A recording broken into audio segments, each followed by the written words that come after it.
जय हिंद। अब देखिएगा, अब मैं आपको माननीय योगी आदित्यनाथ जी के द्वारा दिया गया बयान है जो आपकी नई भर्ती को लेकर के है, उस पर मैं अपनी बात राय रखने वाला हूं। देखिएगा उनके द्वारा क्या गया कि यूपी पुलिस के अंदर 30,000 पदों पर एक नई भर्ती जो है वो आने वाली है। अब आगे क्या गया कि उनका बयान क्या है, पहले आप वो बयान सुन लीजिएगा। इसके अलावा 30,000 अन्य नई भर्तियां भी हमारी आ रही हैं।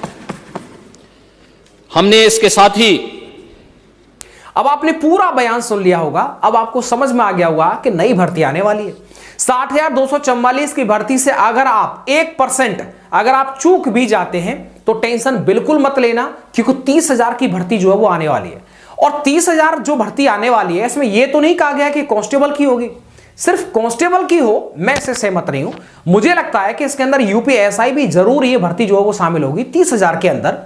और 30,000 के अंदर ही फायरमैन और जेल वार्डर की जो वैकेंसी है वो 100% इस वैकेंसी के अंदर आएगी।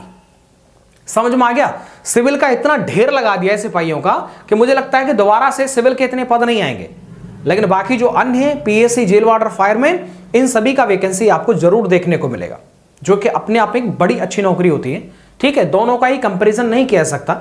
ठीक, सिविल हो मतलब पुलिस डिपार्टमेंट के अंदर सिविल हो या फिर प्रिजन डिपार्टमेंट के अंदर जेल डिपार्टमेंट हो, इन दोनों की नौकरी स्ट्रक्चर, समय, कार्यकाल और क्या कुछ इनकी ड्यूटीज होती है, क्या कुछ इनके प्रमोशन होते हैं, वो जमीन आसमान का अंतर होता है। ठीक है, जेल डिपार्टमेंट के अंदर एक कांस्टेबल का जो प्रमोशन होता है वो बड़ा हाई होता है। मतलब आप अपने लाइफ में प्रमोशन के तहत आप 3 स्टार, वो भी सफेद धातु के, समझ रहे ना, जो सीओ साहब पहनते हैं, वो 3 स्टार तक आप पहुंच जाएंगे। किसमें? इस कांस्टेबल में। जो जेल वार्डर होता है उसका प्रमोशन होता है।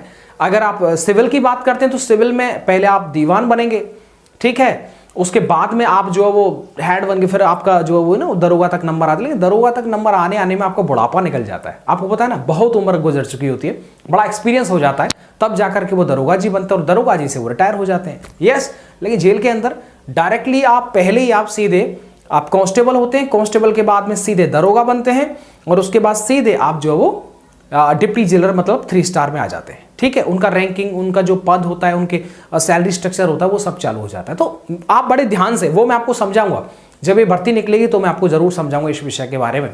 बाकी इस भर्ती को लेकर के बड़ा अच्छा देखिएगा, इसके अंदर यूपीएसआई तो जरूर देखने को मिलेगी। ठीक है, यूपीएसआई देखने को मिलेगी। इधर आपका जेल डिपार्टमेंट का जो वैकेंसी है वो भी देखने को मिलेगा। इधर आपका फायर का देखना होगा, इधर आपका पीएससी का देखना होगा, इधर समझ रहे हो ना, ये जो वैकेंसी है वो आपको देखने को मिल सकती है। इधर हो सकता है कि एटीएस का भी, ठीक है, एटीएस डिपार्टमेंट का भी वैकेंसी इसमें आपको देखने को मिल जाएगा। इसके बाद में घुड़सवार का भी जो वैकेंसी है वो भी आपको देखने को मिल जाएगा। समझ रहे हो ना, तो काफी ज्यादा वैकेंसी हो जाएंगी और मुझे लगता है इन सभी को जोड़ करके वो 30,000 की जो संख्या है वहां तक गाड़ी पहुंच पाएगी। बोलिए सत्यनारायण भगवान की जय, बंसी वारे की जय। बोले करो टेंशन वेंशन नहीं भाई, जो टेंशन वेंशन लेगा, सही बता रहे हैं, अटैक पड़ जाता है उसको। तो जी इसलिए हम थोड़ा टेंशन वेंशन नहीं लेते हैं। तो इसीलिए आप ध्यान रखिए, नई वैकेंसी आने वाली है, उसका आप थोड़ा सा अच्छे से इंतजार करें और आप अपनी पढ़ाई को कंटिन्यू रखिएगा, ताकि इन जो नई भर्ती आने वाली है उनकी में आपकी पढ़ाई जो है वो थोड़ा हेल्पफुल साबित हो। मिलता हूँ आपको नेक्स्ट वीडियो के साथ। वीडियो को लाइक, चैनल को सब्सक्राइब कर लीजिएगा। धन्यवाद।